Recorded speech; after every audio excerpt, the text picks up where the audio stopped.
आज की कहानी में हम एक ऐसे आदमी की बात करने जा रहे हैं जो सपने में से कुछ भी रियल लाइफ में ला सकता है।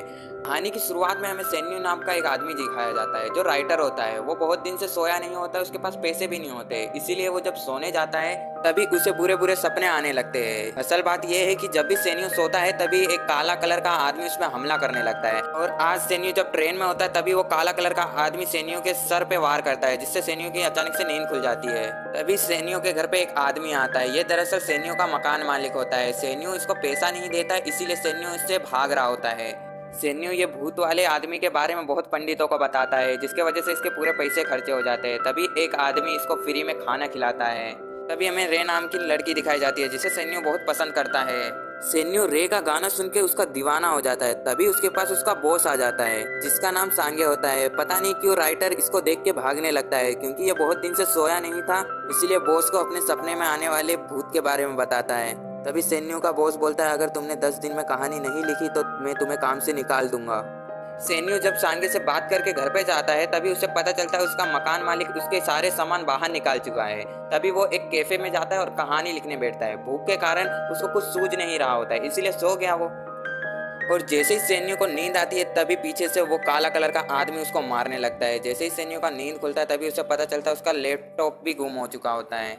सैन्यू अपने सपने में आने वाले उस आदमी से इतना तंग हो चुका होता है कि उसे पता ही नहीं चलता है क्या रियल लाइफ है क्या सपना है, इसीलिए वो सुसाइड करने जाता है। सैन्यू रे के कैफे के सामने वाली बिल्डिंग से सुसाइड करने जा रहा होता है। तभी सही टाइम पे उसको आमलेट वाला देख लेता है और उसको थोड़ा सा खाना दे देता है। सैन्यू जब खाना खा रहा होता है तभी उस आदमी को सैन्यू अपने सपने में आने वाले उस आदमी के बारे में बताता है। तभी वह आदमी कहता है कि जब भी तुम सपने में हो तो एक ही चीज दोहराओ कि मैं सपने में हूँ, मैं सपने में हूँ।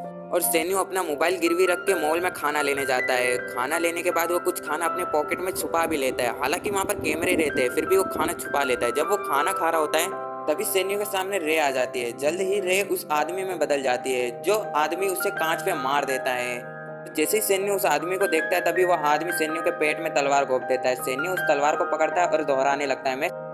जल्द ही सैन्यू की नींद खुल जाती है, पर इस बार वो हकीकत में कांच से टकराया था। तभी सैन्यू को नीचे पड़ी तलवार के बारे में पता चलता है जो सैन्यू के पेट में घोंप दिया था। जल्द ही वो तलवार को लेके वहां से भाग जाता है और पार्क में बैठ के पूरी रात उस तलवार को देखता है। सैन्यू सुबह उसको लेके काले बाजार में जाता है। काले बाजार में जब उसकी ज्यादा कीमत बिकने लगती है तभी उसको पता चल जाता है ये कुछ देश कीमती चीज है, इसलिए उसे लेके वो म्यूजियम में जाता है। और सैन्यू को उस तलवार के बदले बहुत अच्छे खासे पैसे मिलते हैं, जिससे वो लैपटॉप, अच्छा खाना और होटल में रहने चला जाता है। जिसके बाद सैन्यू सो जाता है। सोने के बाद उसकी अचानक से नींद म्यूजियम में खुलती है, जहाँ पर बहुत सारे देश कीमती चीज होते हैं। अब सैन्यू को इंतजार था बस उस आदमी का। आदमी आते ही सोने की कुल्हाड़ी से सैन्यू पे हमला करने लगता है। सैन्यू कैसे भी बच बच के उस सोने की कुल्हाड़ी को पकड़ लेता है और दोहराने लगता है, मैं सपने में हूँ, मैं सपने में हूँ। तभी वो कुल्हाड़ी लेके रियल लाइफ में आ जाता है और मेन बात तो ये थी उसे कोई चोट भी नहीं लगी होती है।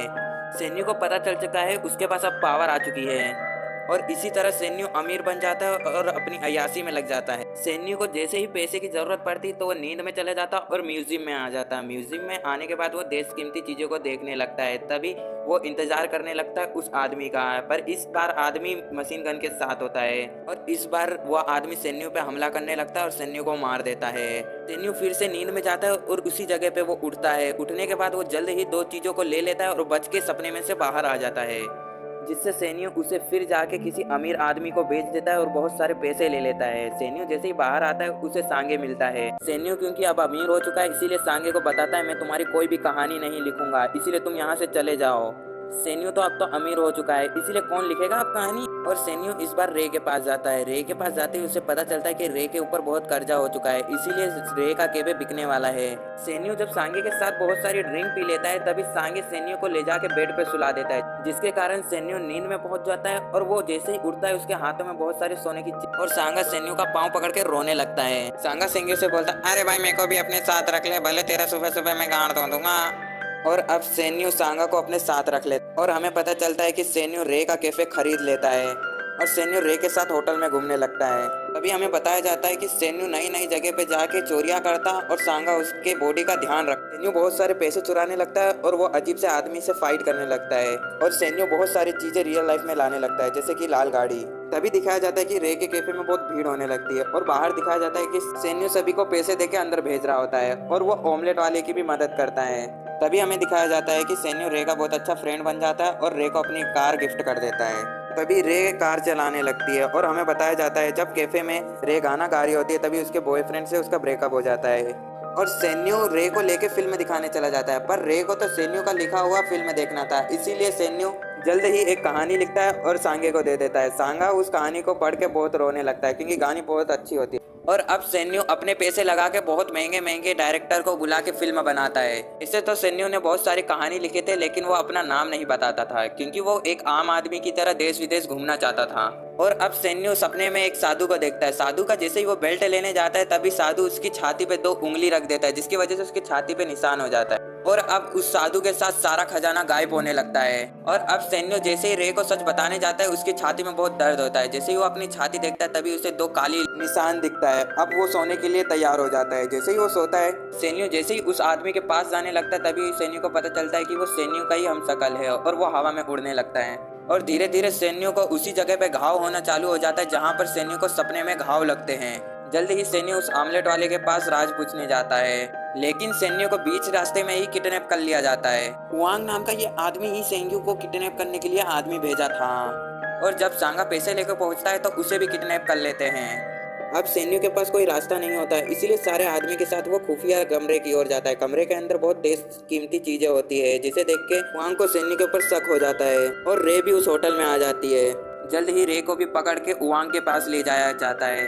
तभी रे ने एक गुंडे का ध्यान भटकाया। इसी का मौका उठा के सांगे ने एक गुंडे को मारा। इसी का मौका उठाते हुए सभी लोग भागने लगे पर सेन्यू के पीठ में चाकू घुपा हुआ था इसीलिए वो ठीक से दौड़ नहीं पा रहा होता है। तभी दूसरा गुंडा आके फिर उसे चाकू मार देता है लेकिन सांगे ने अपनी मौत की बाजी लगा के रे और सेन्यू को भगा दिया।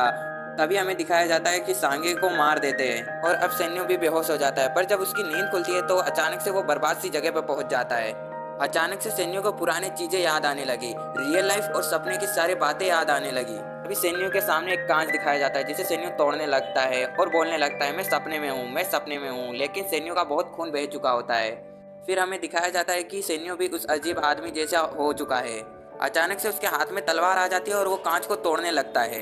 जैसे ही वो आदमी कांच तोड़ के बाहर निकलता है तभी वो गुंडे के सामने आ जाता है और अपने गन से सभी गुंडे को मार देता है। जैसे ही वो आदमी सेन्यू को भी मारने जा रहा था तभी सेन्यू बोलता है कि मैं सपने में हूँ, मैं सपने में हूँ। सेन्यू बच तो जाता है लेकिन सेन्यू ने जितनी भी सपने में से चीजें चुराई थी वो धीरे धीरे गायब होने लगती है। अचानक से सेन्यू की नींद उस मॉल के बाहर खुलती है और रे उसे पहचान लेती है। रे उसको खाने के लिए थोड़ा खाना देती है और सांगे सेन्यू को पैसा देता है क्योंकि उसकी पुरानी एक पिक्चर बहुत हिट गई थी। जल्द ही सेन्यू आमलेट वाले आदमी से मिलता है। आमलेट वाला आदमी भी उसे वैसा ही निशान दिखाया जाता है जैसे सेन्यू को लगा हुआ था और आमलेट वाला आदमी कहता है कि मेरे पास भी कभी ऐसी ही शक्ति थी पर मैं कम में खुश रहना सीख लिया।